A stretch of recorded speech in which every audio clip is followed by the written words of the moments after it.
You are listening to the Cycling Podcast, in association with Rafa, celebrating the sport and producing the finest cycling clothing since 2004. Today, we're in Utah Beach, Sainte-Marie-du-Mont.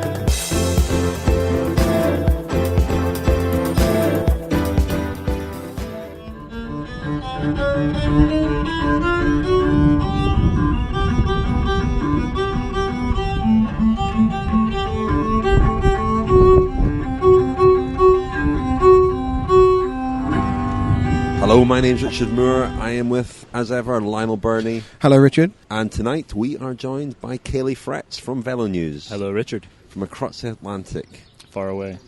Action-packed stage. Got loads to talk about already, and it's only stage one. Lots has happened, hasn't it? We were played in by a bit of cello music there. You caught that, Caley, didn't you? I did indeed. I was down at Utah Beach, and they had a little memorial. There's a big memorial. It was quite somber, actually, and poignant, and actually I was quite glad that they did that. Yeah, it was immediately after the sort of presentation. There was Mark Cavendish was there in his yellow jersey, which we'll talk about in a moment or two. And there were some quite nice moving pictures of Andre Greipel, German champion, standing alongside Arthur Vichot, the French champion. And a nice moment to end quite an incredible day, really, on the tour. So shall I just give our recap in the tail of the etape? Stage 1 of the 2016 Tour de France, from Mont Saint-Michel to Utah Beach, the site of the Normandy landings on D-Day on June the 6th, 1944. Pretty flat stage, only 2 fourth category climbs, both coming in the first 40 kilometres. The sun shone, the wind blew a bit. The day's break was made up of 5 riders. Anthony Delaplace of Fortuneo Vital Concept, who's a local lad from near Cherbourg, and Seb Piquet tipped in our previous show that he would be on the attack this weekend. The other riders in that break were Paul Voss and Jan Barter of Bora Argon 18, Alex Howes of Cannondale Drapac, and Lee Howard of I Am Cycling, who was the rider who started the move early in the stage. You may remember Lee Howard crashed out of the Giro and ended up in a watery ditch at the end of one stage. Did he? He finished the stage. He finished the stage, yeah. He pulled out a few days later. He went for a swim mid-stage. He went for a bit of a swim mid-stage. Anyway, he was a very late call-up for the Tour de France, stepping in for Dries de Venins of I Am Cycling, who is unwell, so Lee Howard wasn't quite expecting to be here and got into that move. The lead was never huge. It was about 2 minutes with 92 kilometres to go, so it looked doomed. The big event of the afternoon, though, was 79 kilometres to go. Alberto Contador fell on a fast right-hander and he hit a raised traffic island, ripped a big chunk out of his jersey. The bunch slowed down a bit to let him get back on, and he was quickly in the peloton, but he did spend some time back at the doctor's car getting taped up. With the King of the Mountains jersey secure after winning both the climbs, Voss dropped out of the break with 70 kilometres to go, and then with 55 kilometres to go, it was down to just Alex Howes and Anthony Delaplace. And they made a really good fist of it, helped a bit by a tailwind, stayed clear until just under 5 kilometres remaining. With 4 kilometres to go, I thought my prediction was going to come true because it was Ethics Quick Step against Lotto Soudal on opposite sides of the road, but then it all got a bit jumbly. Lotto, NL Jumbo and Katusha got involved. They looked pretty well organised, very fast run-in, over 70 kilometres an hour at times. Inside the final K, there was a crash. Of course, there was a crash. For a while, it looked like Peter Sagan was going to get it, but then Mark Cavendish came surging through the middle, off Sagan's wheel. Marcel Kittel and Andre Greipel had no answer. Cavendish took his 27th Tour stage win and first yellow jersey. He also owns the green jersey, but that will be worn by Marcel Kittel tomorrow. Paul Voss is in polka dots at King of the Mountains, and Ed Toynes of Trek Segafredo is in the white jersey. A few riders injured in that crash at the end. We'll find out more tomorrow, no doubt, but we do know that Ireland's Sam Bennett was on his way to hospital, so fingers crossed he's okay. That's a chunky old tail of the etape there, Lionel. A lot happened for a first day. It did, didn't it? It looked like it was fairly routine, but then Contador's crash kind of throws everything. Yeah, through everything. You're trying to then keep up with what's going on there. We're going to talk a lot more about Contador's crash in part 3. Caley and I have been examining the footage, some quite unusual footage taken from a roadside fan, which shows that shows what happened in that crash. It's very interesting. So we'll get onto that in part 3. Let's talk about Mark Cavendish, because that was vintage Cavendish. That was the Mark Cavendish we saw between 2008 and 2011. 2012. He won 3 stages here, but that kick, that acceleration, we've not seen that for a few years, and it's the first time he's ever beaten Marcel Kittel in a head-to-head sprint where they've both been going for the win. I think an interesting point here is the fact that he has been doing all that track training, and they had a big tailwind, and it was a high-speed sprint, and I would imagine that the leg speed that he's built up over the last 6-8 weeks of track training probably helped quite a bit today. And you're right, that was the first time we've seen him have that kind of explosive acceleration in quite a long time. He was also perfectly timed. I mean, Sagan went a little bit early. He was sitting in on the wheels as long as possible, and then came around at absolutely the perfect moment, particularly given that tailwind. Perfectly, and Kittel, Cavendish had a sort of great lead out from Sagan. Sagan did a sort of Mark Renshaw impression there. Kittel was coming up on the left, and Cavendish could sense him. And when I saw Kittel emerging, I thought it's game over for Cavendish. Once Kittel's up to full speed, we saw at the Giro he was unbeatable. Cavendish sort of jumped and got a metre or two on Kittel immediately, and then won by over a length. It was a pretty conclusive victory. Somebody on Twitter pointed out to me that Kittel was in the wind a bit longer than Cavendish, so he made quite an effort to get up level with Cavendish when Cavendish made that jump. But still, very impressive. But that was why the timing of his move onto Sagan's wheel was so perfect and so important. He really did jump to get on that wheel. It was like he was sort of leaping onto a boarding, a train that was just about to leave the station, and he made that split-second move, got a little bit of help from being in the slipstream for just long enough, and as you say, Rich, everybody else then's having to come round in the wind and get past him. And it was a cracking sprint at the end of it wasn't one where it was all lined out by one team and it looked like a foregone conclusion from a long way out. There was a lot of things going on there. Etix and Lotto Soudal, when they were side by side, they both messed it up a bit, really, because they were in position probably a bit too far out. Even though that was inside the final 5 kilometres, they just melted away, and Katusha came to the front with relatively few riders. Dimension Data didn't have a conventional train, and Cavendish sort of freelanced his way to victory. It was a good clean sprint, wasn't it? It was the four fastest sprinters in the world, with the exception of maybe Christoph, although Alexander Christoph wasn't quite there. But the 4, Greipel, Kittel, Sagan and Cavendish, and the 4 of them going for the line. And you can't say that it proves that Cavendish is the fastest of the 4 of them, because there were lots of other factors that came into play. And Cavendish, as you said, did freestyle it, although typically and characteristically he did pay fulsome tribute to his team. And we'll hear a little clip in a few moments from an episode we did earlier this year on HC High Road, because one of the reasons for doing that Friends special was the hook really was that at Dimension Data it was a sort of reunion of that team, and the old gang were back together. Bernhard Eisel, Mark Renshaw, Edvald Boasson-Hagen, and those 3 were instrumental. I think they did a lot of work. Boasson-Hagen in particular got a really nice tribute from Cavendish. He crashed, unfortunately. He also mentioned Cavendish that they were wanting Boasson-Hagen to work for him, but not to expend too much energy, and certainly not to lose any time, because he's got a real good chance in tomorrow's stage. But Caley, you went and caught up briefly with Bernhard Eisel at the finish, the Austrian rider who speaks with a sort of Australian-German accent. Let's hear just a little bit from Bernhard Eisel at the end of the stage. To respect the jersey we're going to ride, Mark is not going to defend it. And let's see, we have Serge, we have Steve Cummings, we have Edvald Boasson-Hagen. Exactly. Eddie crashed badly today, so badly. He hurt himself, and let's hope he's okay for tomorrow. But at the moment, Dimension Data for Quebec, so we're just enjoying that moment. We were always on the wheel of quick step or around them, and then we got on the side of them. Problem was that Team Sky came a little bit close with their lead-out train for GC riders, so 2.2 k's to go. Thing is, they're also good mates. I can't use my elbows or something. So I'm like, mate, could you please move? I'm like, we have something to do here. Probably used some different words, but we came back together, like just right before 2.6 k's to go. Reinhard von Rensburg on my wheel, like planned. Edvald Boasson-Hagen, Rachel Calf, and I heard there was a big crash 500 ago. I didn't see that. When you come in there, well, nearly 80 k's an hour, and somebody goes down in front of you, you're not going to stop anymore. It's just like, this is like going, I think 160, 180 on the highway, and you have to stop. No way, it's done.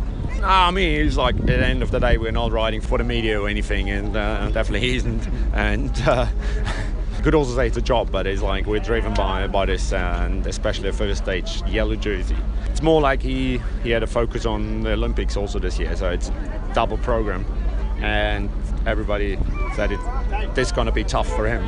It seems like it worked out, so we're just happy, and I think he's not thinking about now what they said, what they've written, or what people think. We just enjoy that day and have a good day tomorrow. So that was Bernhard Eisel talking about the win for his teammate and longtime friend Mark Cavendish. He wasn't too happy, Eisel, at Team Sky being up there with Chris Froome right towards the end. Geraint Thomas, I think, came off in the crash at the finish, and you had a bit more information on the crash, Caley. Yeah, this is just some intel from driving through the finish. We noticed that there were these sort of big red square bollards sticking out from the fencing quite far at handlebar level, and I took a quick look at the video once we got back to the press room, and it does appear that one of those, if it wasn't involved in the start of the crash, it definitely flipped a bike around and maybe made the crash worse. Driving through, it looked like those bollards were just perfectly placed to snag someone's handlebar at very high speed, particularly in a relatively narrow finish like that. So I think perhaps ASO may want to look at removing those little sponsor bollards there. Yeah, they're sponsored by Carrefour, aren't they? The supermarket that also sponsors the King of the Mountains jersey. And I suppose the big question is whether those square cubes are hiding something, hiding a post and offering protection, or whether they're just there for advertising purposes. They appear to just be filling a hole, basically. And you know, I think every single inch is used in those finales, and they should, like I said, I think they should probably take a second look at that one. I'm not entirely sure that today's crash was caused by them. There was definitely one that was shifted at some point during the crash, but I'm not sure it was caused by the bollard. But yeah, not ideal. Well, somebody who was there at the finish and certainly spoke a little bit to Peter Cavendish, Mark Cavendish's wife and mother of his two children, was Daniel Friebe. And I did say last night Daniel would be joining us on the rest of the podcast. He will be virtually and in reality. We haven't seen him yet. Is he here? I'm sure he is here. I mean, normally you'd expect to see the hair silhouetted against the sunshine. Television's Daniel Friebe. He's busy doing his telework, but we'll catch up with him properly tomorrow. But in the meantime, he has sent us what we're going to call the Free Boss file. Here is the first Free Boss file. Hello, chaps. Hope you're enjoying yourselves without me. I'm still at the finish line. I'm still standing on the spot where about an hour and a half ago I watched Mark Cavendish's wife, Peter Cavendish, celebrating her husband's victory in this first stage of the Tour very vigorously, as you'd hope and expect. The whole Cavendish clan was there. There were 3 kids, Finn, Delilah and Frey. Mark's agent, who of course was very happy, as you can imagine. And it was an interesting and heartwarming counterpoint really to my little meeting with Peter an hour or so earlier, 2 hours earlier. I'd given her the fright of her life because I'd just watched Bernhard Eisel, that's Mark Cavendish's teammate, his Dimension Data domestique. We've just got some red arrows flying over actually, and that's the noise you can probably hear in the background, or whatever the French equivalent of the red arrows is. Yeah, I told Peter that Bernhard Eisel had been struggling in the crosswinds, he was popped off the back, that he might not be able to give Mark any help in the sprint, and she was not particularly enthused at this news, as you can imagine. She said something to the effect of, oh well, that's it, that's us finished. Unfortunately, Eisel was able to get back on, the team was able to regroup, and they really did a fantastic job in the finale, and it really reminded me of the Cavendish of old, the Cavendish of his best days, when of course he dominated sprints in the Tour de France, and just his coolness under pressure in those last 3 kilometres. There wasn't too much pressure on his team to take up much of the work and do much of the pulling earlier in the stage, and they were able to arrive quite late in the thick of things as the bunch came into Utah Beach. But Mark was very, very cool, ice cold, and he surfed all the right wheels, and his sprint itself, acceleration, really rolled back the years, brought back memories of 2008, 2009, 2010, the years, as I said, when he was really dominating the Tour. And it's really, well, this is a metaphor that Cavendish often uses, but it's really the hundreds and thousands on the cherry, on the icing on the cake, because you get the feeling, okay, he still needs 7 stage wins to equal Eddie Merckx, his record of stage wins in the Tour de France. But now he's added the yellow jersey to his palmarès, and really that completes the palmarès in terms of the Tour de France. There's not an awful lot for him left to accomplish. He's won the green jersey. Of course, he's still got the Olympics later in the summer. That's obviously a major objective for him. But it's a fantastic start for Cavendish. It's a fantastic start for me as well, because I'm going to have to interview him most days this week, and I'm sure he's going to be in a much better mood from this point than he would have been if he'd lost, for example, to Marcel Kittel, who he'd never beaten until today. I'm very happy that Cavendish has won for personal, selfish, probably slightly unprofessional reasons. He, I'm sure, is absolutely delighted tonight. Extraordinary stuff. Already he's disappointed that there's not a theme tune for the free boss file. For a jingle, isn't it? So we'll have to we'll have to work on that. Just on Mark Cavendish though, 27 Tour de France stage wins now. Well, he remains third in the all-time list of Tour stage winners, but now only one behind Bernhard Eisel, who's got 28. Eddie Merckx is still out in front with 34. Obviously, if you take all the time trials out of Merckx and Eino's wins, Cavendish is miles ahead. He's won more road stages than anybody else in Tour history. But of course, the big gap, and he did take issue with a colleague of ours asking about this. He was as spiky as ever, wasn't yeah, he took issue a couple of days ago being asked about whether the yellow jersey was the last big gap in his, in the list of things that he's won. Of course, the other big gap is the Olympic gold medal that he... Or Olympic medal of any colour. Olympic medal that he so desires. But it's one of the things that Christian Prudhomme's talked about, isn't it, about how the Tour hasn't really rewarded Mark Cavendish for that incredible dominance in the sprints. The yellow jersey just never came with it, partly because time bonuses were removed, partly because there were uphill finishes perhaps on opening days or longer versions of the prologue time trial that would put the yellow jersey out of Cavendish's reach. And it does feel sort of appropriate that a rider who's won so many stages finally gets to pull on the yellow jersey. Yeah, he's had a bit of unluck as well, as Fabian Cancellara would say, a bit of unluck, especially in Corsica in 2013 when he was held up with a crash, and then I think he had a mechanical problem. So it's great to see Mark Cavendish in the yellow jersey. I think we've always said that he will be somebody who, once he's gone, we will say we worked through one of the career of one of the all-time greats. He is one of the all-time greats, but you're reminded in the press conference of how awkward he can be and difficult, and a few journalists got stared down for asking what he obviously perceived to be stupid questions. It's just the narrowing of the eyes.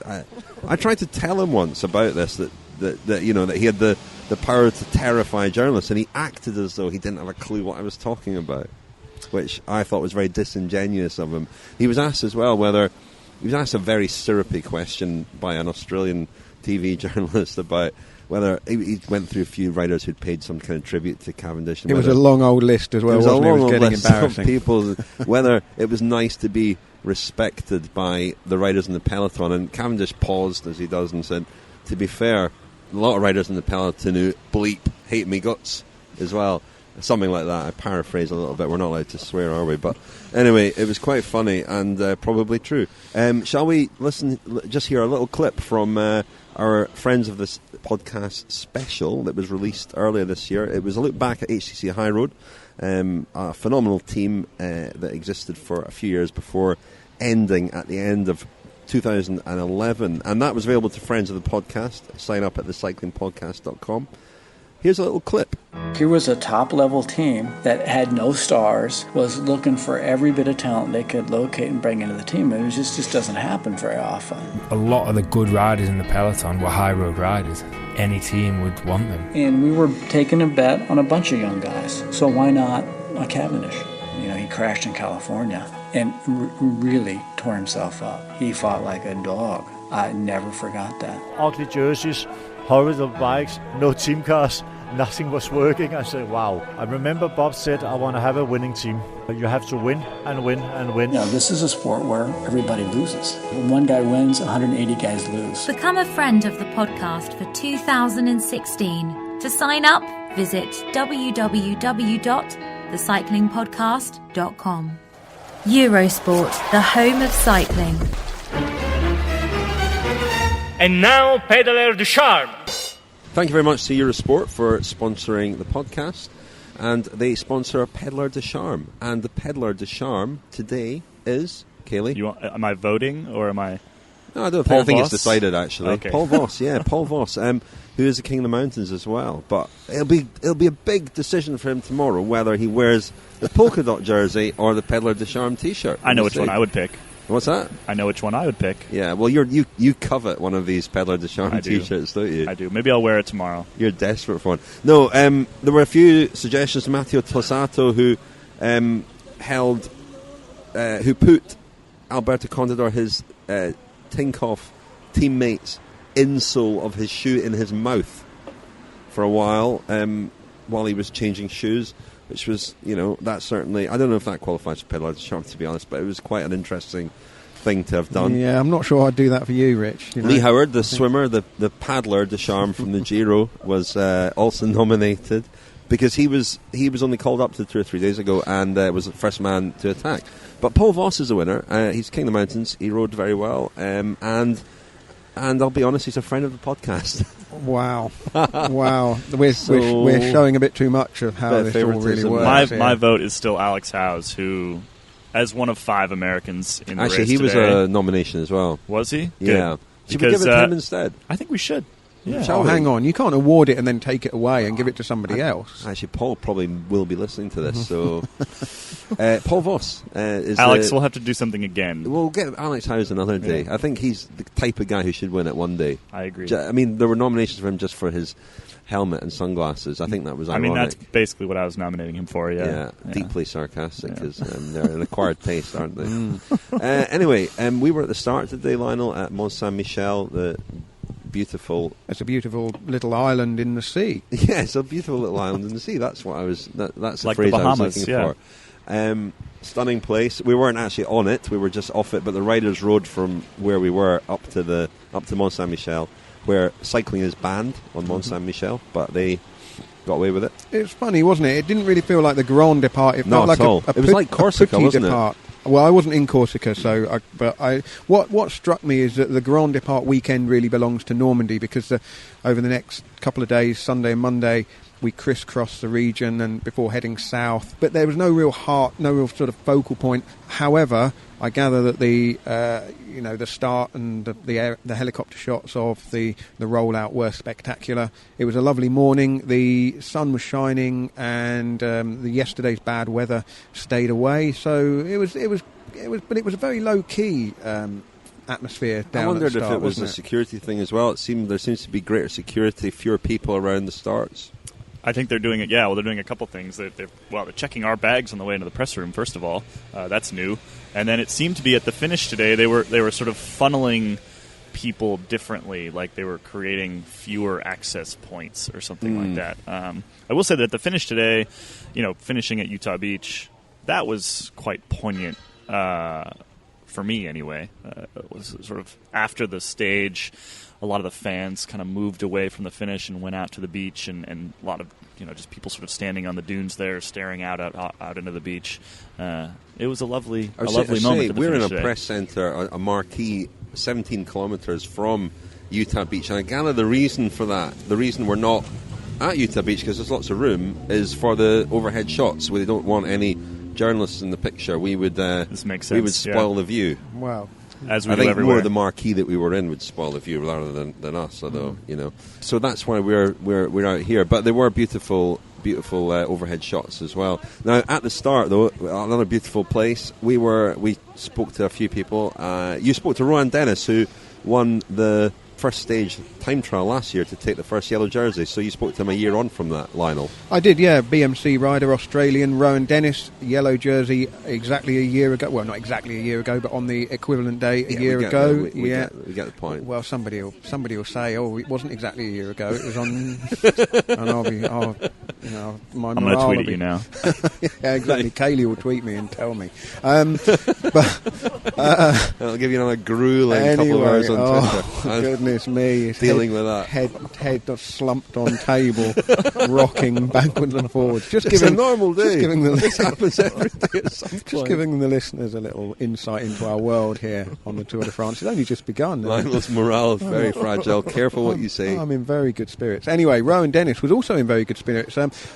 With all the predictions of wind, he was he was saying he wasn't nervous like he was a year ago because obviously he felt he had a chance to win a year ago and this year he wouldn't. But I asked him a little bit about what a difference a year makes and also about how BMC Racing are going to divide their loyalties or divide their work, more to the point, between two leaders, Richie Porte and TJ Van Garderen.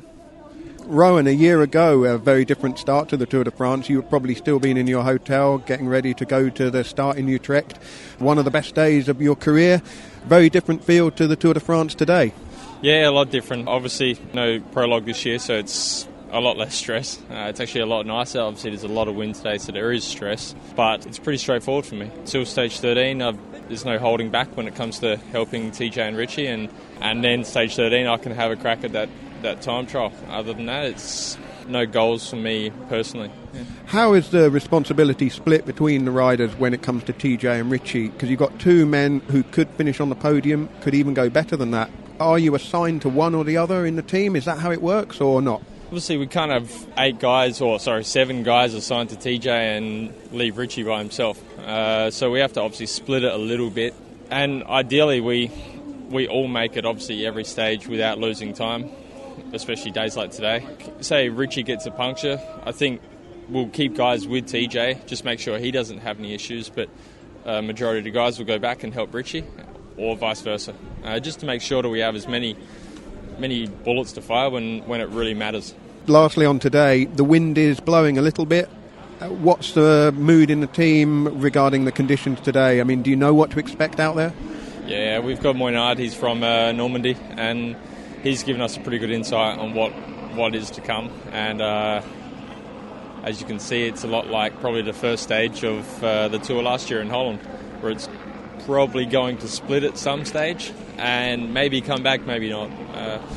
But there's two vital points along the road, and we're going to really look out for those two stages. Is that where it's changing direction? No, it's sort of just more open. So it's quite straight up the coast, and then we turn back inland, then come back down again. So it's the wind's coming from the left and then from the right towards the back end. So there's one going out, one coming back. There's 2 points, and they're the two points where we have to really be on our game. So, Rich, who did you speak to this morning? I spoke to Luke Rowe. I went to the Team Sky bus. I was curious to speak to Luke Rowe and Geraint Thomas about the Welsh victory in Euro 2016 when they beat Belgium on Friday evening before the stage. They're obviously very happy about that. Dave Brailsford as well was very happy about that. He was brought up in Wales. He watched the game on the Team Sky bus and apparently made quite a racket, whereas the two riders who are not sharing a room, they watched it in their respective hotel rooms, very focused on the race, but obviously delighted by the results. So I had a quick chat with Luke Rowe, who had a very important role today. He did actually, in the end, come off in the crash with Alberto Contador, but he was okay. But before all that, I spoke to him at the start. Luke, the morning after the night before, you were tweeting last night about looking for substitutes for you and Geraint. Where did you watch the game? We just watched in our bedroom. We were kind of nipping into each other's rooms throughout the game, trying to keep an eye on it. But no, massive result for the boys and extra bit of inspiration for today. How do you feel about today? Today is the sort of stage that suits you down to the ground. You've got a big job to do today. You seemed quite motivated when you came off the bus there, but is it a feeling of excitement mixed with a bit of apprehension as well? There's kind of a few emotions thrown in the mix, you know. I think if I was racing purely for myself today and I was going for a result, I'd be absolutely buzzing for it, because if I didn't succeed, it's only me who have let down. But whereas today it's a case of obviously looking after Froome, that added pressure, and it's not an easy job to do. But at the same time, I'll relish in the opportunity to be here. And I think even if it does go bingo bongo and splits to bits, then we got the team for it and we got the guys to look after him. So either way, I think it's going to be a good day out. How is Chris? I mean, you rode with him last year as well. Is he in a similar place, do you think, to last year? I think a better place. Been no secret that he's had a quieter build-up and a later build-up, race less, in the hope to be better here, and I think he is. But again, time will tell. It's easy to say, and let's see if he can back it up, but I'm sure he will. And you were sort of in that road captain role last year. Is that your job again on the team? It is, yeah. So road captain again. I mean, it can be hyped up for more than it actually means. It's just a case of often just being a the guy between the riders and the DSs in the car, and if a decision needs to be made out on the road, then do it. Are you the one that sort of communicates most with the team car and then communicates that to the riders? Yeah, exactly. Yeah, and the DS is there, but if I'm right next to the riders, you get to speak to them, and it's sometimes a bit crackly over the radio. So it's just a case of being there first hand with the guys, and it's a lot easier to communicate on the road. So you've got obviously Chris to look after, but quite a lot of other climbers. A very hilly, mountainous tour. Are you looking out for those guys as well today? It'd be nice to keep a few guys on GC. Landers, he finished third in the Giro. Just won Pyrenees. I think we got more than one potential winner for the tour. Why not? It'd be a shame for them to lose time so early on in the race. So hopefully they'll stay in the mix as well. You are listening to the Cycling Podcast in association with Rapha. Whoever you are, wherever you ride, whatever the reason, Rapha exists to improve your ride. With the finest kit, inspiring stories, and vibrant clubhouses and communities all over the world. See rapha.cc for more information. Thank you very much to Rapha for sponsoring us at this Tour de France and for the rest of 2016. In fact, there you are. You're resplendent in Rapha there, Caley. That's not even in your contract with us, but you are looking absolutely the Rapha genes. Wonderful. Indeed. Yes, Thank you very much. Yeah, you look great. Anyway, thank you to Rapha. They are wonderful partners, and already, they're showing great enthusiasm in helping to support and promote the podcast, and they're up for it. And I should point out that throughout the tour, they are also doing a lot of really good editorial stuff. If you look at the hashtag on Twitter, hashtag more than a race, you'll find a lot of great Rapha content, articles, stories, blogs on their website, rapha.cc. And we'll go into more detail about some of the things that they're doing, because some of them are really very good indeed and interesting. And if you're interested in the tour, you'll enjoy it, I'm sure. So we were going to talk in this part about Alberto Contador. Not the first time it's happened that he's crashed. Last year at the Giro, of course, he crashed in one of the early stages and damaged his shoulder, dislocated his shoulder, perhaps. There was a bit of vagueness about whether he actually did or not. And then in 2011 Tour de France, I think he crashed on the opening stage and lost a minute or so.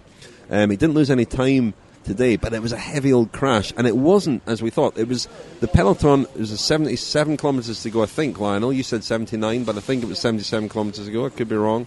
Sorry, Lionel's shoulders have slumped. Tweet at them with the correct answer. How about that? Anyway, it was around about.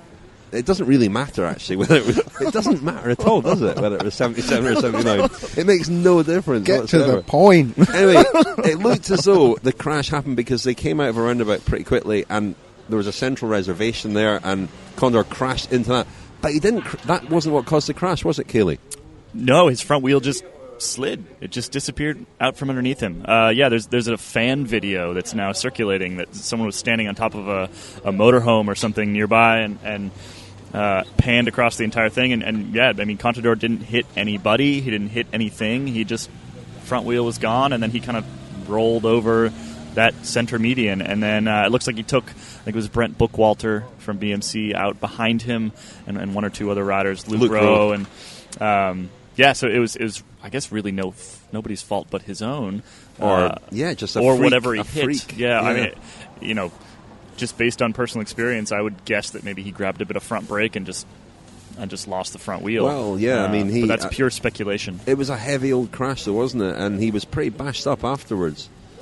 His Tinkoff jersey was in quite a state as well, but he hurt his shoulder. The race doctor said only abrasions. I think he said at the finish as well that it was abrasions, but he will be hurting after that, and it will cause him a few sleepless nights or restless nights. Yeah, and we always say. I mean, I know during the Giro we said who's ever won a Grand Tour in recent history after a heavy fall. Obviously, Contador did do that in the Giro in 2015, but it's not a great start, is it? When all they would have been worrying about today is whether the wind would cause splits, whether time would be lost. But I would argue that hitting the ground that hard, and also because of the angle of that reservation, I mean, it was the perfect shape to really cause some bad bruising. Yeah, and he hit it full on the shoulder, and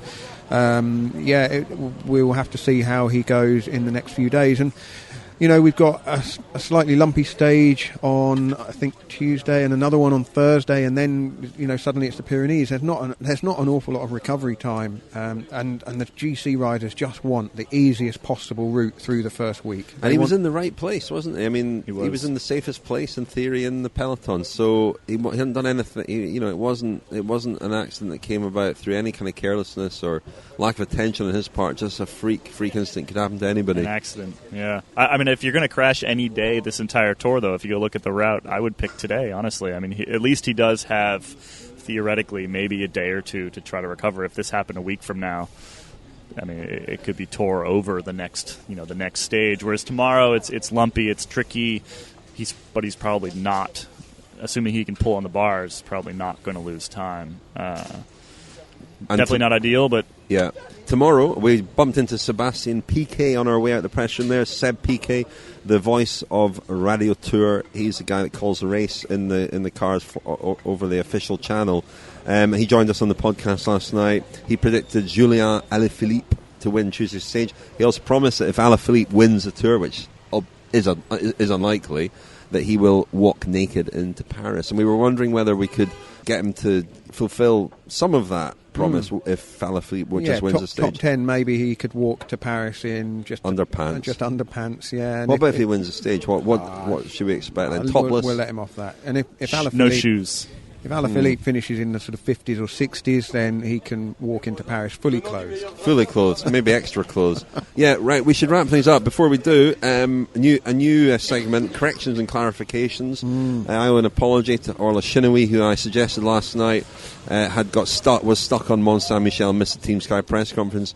I should have realised that Orla would probably hear about that, and she was quick on the phone to me today to correct me that actually they were booked on a hotel in Mont Saint-Michel, but they, realising the potential danger of being stranded on Mont Saint-Michel, not being able to get to the press conferences, they changed it. So actually it was an example of her extreme professionalism. And we shouldn't upset her. And an example of your rigorous fact-checking. Yeah, we shouldn't upset her because she is our colleague on the cycling podcast Femina, and we've released one episode so far of that, a podcast dedicated to women's cycling. The next one will come out on the second rest day of the Tour de France, and there's a lot of really good stuff in that. Just lastly, Rich, before we go, people ask why I dislike speculation so much and predictions, partly because anything can happen. We've seen that today. In the Eve of the Tour show, I said that Mark Cavendish, had pretty much no chance of winning today because he's traditionally a quite slow starter in the Grand Tours. I mean, the facts do actually bear me out. I mean, obviously not today's facts, but previous facts that I was aware of at the time that I said all this. He's I think only on two occasions, possibly three, has he ever won the first full-on sprint stage of a Grand Tour. So, and we've not seen any evidence. I mean, I'm quite happy to be totally proved wrong. It's all about which facts you like best, I think. Right? I think we've seen that in the last couple of weeks. Not mentioning Brexit again. If you don't like my principles, I can get new ones. It's kind of the same thing. Before we go, we should also just quickly mention Leos Nano. We're on some beautiful folding bikes. They're made by a company called Leos, and the model is a Nano, and it's a carbon folding bike. We've been lent these for the Tour de France, and we've done two. I know. Well, may you look like that, Caley. Jealous. I'm super jealous. Yeah, we did. So you put it in the back of the car, you can ride press room to the finish line? That's the plan. Oh, my goodness. That's the plan. Yeah, but we also do a little morning ride, a stage, our own stage of the Tour de France. We started yesterday.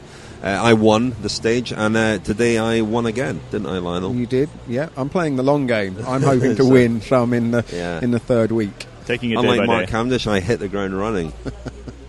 But no, it's great fun, and it's going to keep us a little bit less unfit. And yeah, it's a great way to start the day, isn't it? Just go and do a little bit of exercise after breakfast or before breakfast, perhaps, before what are really quite long days on the tour. And just a plug for our first Kilometre Zero, which is a sort of a day in the life of what we go through on the tour. That will be out on Monday morning. Yes, it will. In the meantime, Caley, thank you very much. We're going to be joined by you a lot at the tour, so get used to that. As much as possible. Maybe we'll get your theme tune another day. I mean, Daniel wants a theme tune. You've kind of insisted on a theme tune as well. I'll bring it out next time, I promise. Excellent. Well, we'll look forward to joining us again. And Lionel, thank you very much. Thank you, Richard. Thank you, Caley.